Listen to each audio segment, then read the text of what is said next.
Номер 8. Тепловая машина с КПД 40% за цикл дает холодильнику столько тепла. Сколько теплоты получает от нагревателя? КПД это Q нагревателя минус Q холодильника поделить на Q нагревателя. Вот, и если почленно разделить, получится, что КПД это 1 минус Q холодильника на Q нагревателя. Вот, тогда если выразить, получается Q холодильника на Q нагревателя, это 1 минус КПД.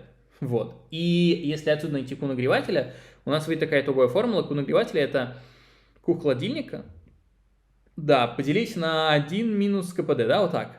По логике так. Считаем на калькуляторе. Q холодильника у нас по условию 60.